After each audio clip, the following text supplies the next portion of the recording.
Assalamu alaikum. Today we are going to talk about something very important. And I'm sure you share my generation's idealisms and expectations and aspirations. Today we are going to talk what was Jinnah's ideal. And if you remember, we have studied it in detail, his speech of August 11, 1947. And let's see how his ideal was reversed.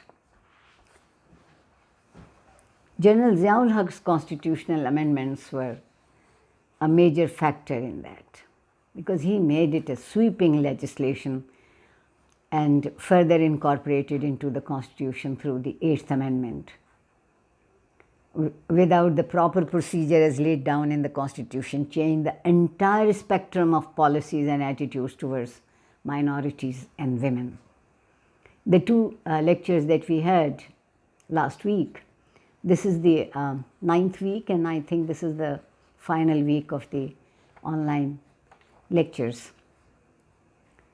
In other words, the reading for the semester comes to finalized. Zia's own religiosity and his efforts to woo religious parties like the Jamaat Islami and Jamiat Ulama Islam, and his strategy to counter the revolutionary impact from neighboring Iran, and all underwrote his amendments. Zia harshly suppressed political parties like PPP and other pro-democracy clusters and tried to consolidate his own loyalists within the religio-political elements, offering him as their head. He posed as the Amirul Momineen with the help of a pliant media controlled by his colleagues. Zia set about redirecting the ideological direction of Pakistan. For example, while laying down the foundation of the Islamic courts, he introduced Chapter 3A on Sharia courts.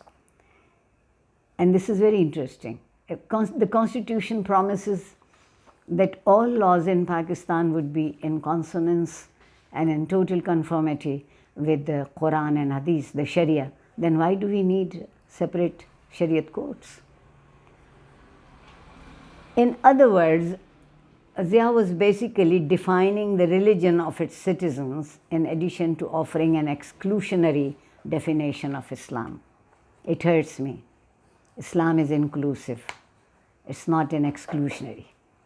Within a few decades of its formation, the Pakistan establishment had shifted from supporting equality to a frontline role in defining citizenship with reference to majoritarian Islamic parameters. The Second Amendment that came in 1974, which declared the Ahmadis a non-Muslim minority, which they never accepted as they claimed to be Muslims. But they became the main focus of victimization at different levels, and eventually many Ahmadis left Pakistan. Other than one seat in the National Assembly, Ahmadis were allotted 3 seats in NWFP, Punjab and Sindh. Then comes the Zia's anti-blasphemy code and legal exclusion. His regime's various amendments and additions to the penal code resulted in severe socio-legal discrimination against minorities. The stringest rules meant to counter blasphemy against the Quran and the Prophet have established a unilateral system in which any male Muslim can institute litigation against an individual on allegation of blasphemy. And you must remember that this law prohibited women and minorities from initiating blasphemy cases. There were a lot of misjudgments, misquotes, wrong estimates, and these 3 anti-blasphemy clauses which were laid down have been used against both Muslims and non-Muslims. In many cases, people have been subjected to trials, although the reasons may be anything other than religious. Zia's other vital amendment to the penal code, the Hudud Ordinance and the Jinnah Ordinances, legislation dealing with adultery, fornication and rape are now part of the criminal law. And then he dealt with the qisas and diyat ordinance, the blood money. And these ordinances also severely hampered minority and women's ability to obtain equal rights and due justice, especially in adverse situations. It hurts me to say that these laws were basically focused against minorities and against women. And then Zia went another step ahead by proposing separate electorates and political separatism.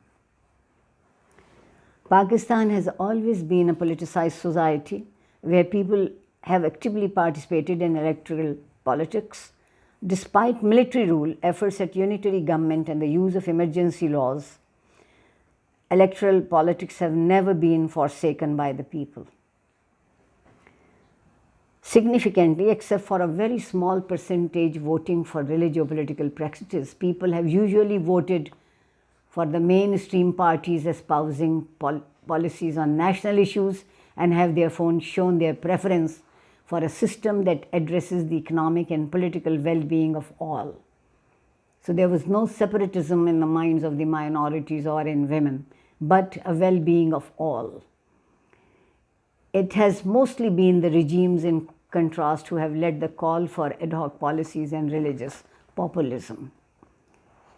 Pakistan in general have never sought separate electorates, yet Zia chose to divide Pakistanis into Muslims and non-Muslim voters.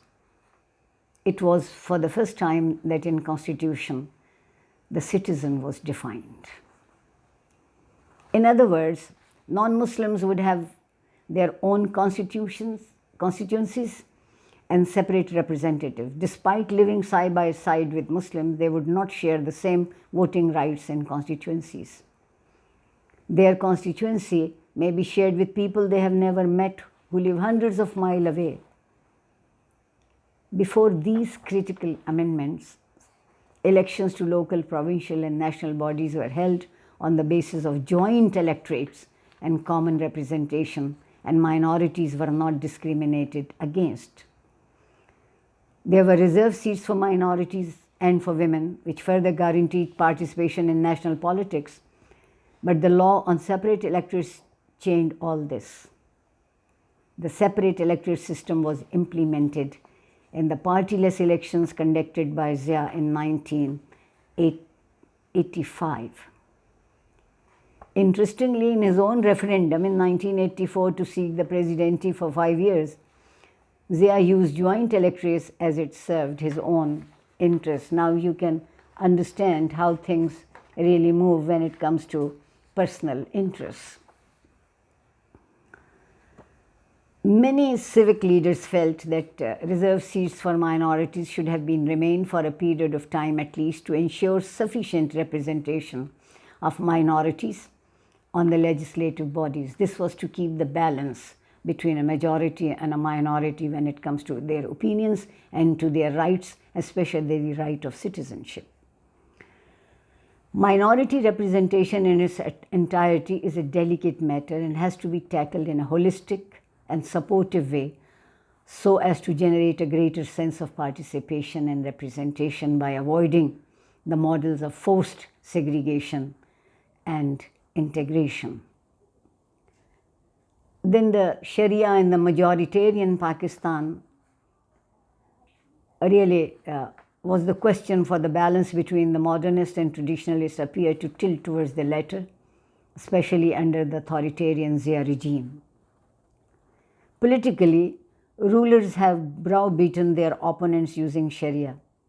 For example, Sharif supporters use Islam and Sharia to embarrass Benazir Bhutto. In their many efforts to destabilize her regime, they sided with the religio-political parties, denouncing a woman's leadership of a predominantly Muslim country. They felt that a woman's domain was basically her home and she was incapable of running a state. To them, her Western upbringing was a further irritation. In addition, simply to obtain greater legitimacy and popularity, they used Islamic populism by demanding the implementation of Sharia law. Again, this ploy proved counterproductive and became an embarrassment for Sharif when he became Prime Minister in 1990.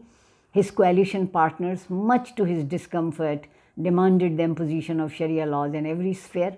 For example, religious legislators demanded the end to riba, interest on loans and savings, and other radical changes which deeply unnerved him.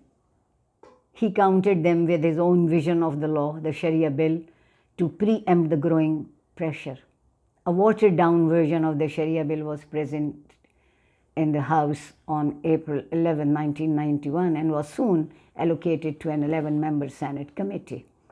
The committee was urged to present its recommendation within a month. Now you see, when the personal interests are there, things move at a different pace. This new legislation reinforced the objective resolution and other Islamic clauses in the 1973 Constitution, further Islamicizing Pakistan. It was stipulated that the government would undertake serious and effective efforts to teach Islamic studies and Sharia at different levels. To Islamize the national educational and economic system, the government would establish separate commissions. Such provisions simply ignored the plurality of Pakistan, the backbone of Pakistan's social integrity, and displayed a disregard for non-Muslims' aspirations. Minorities' exclusion from socio-economic life, higher positions in the civil and military sectors, and other overt cases of discrimination and racism. Pakistan officially institutionalized discrimination, alongside social indifferences or anger, has added another dimension to the marginalization of minorities and women. Thank you so much, but let me conclude this. That how do we reach to this conclusion of minorities, of not being as equal citizens of Pakistan? Pakistan's insecure and non-representative ruling elite, while seeking legitimacy, has used Islamic penal codes to establish discretionary punishments. These hudud laws, however sanctioned under Sharia, have been imposed on society, and vulnerable minorities, women and Muslims, have been falling victim. And this is a national malaise. In the struggle against this malaise, the role of the various activist groups, human rights, NGOs, and think tanks representing the civil society of Pakistan takes the center stage. And then a new act came which watered down this hudud ordinances.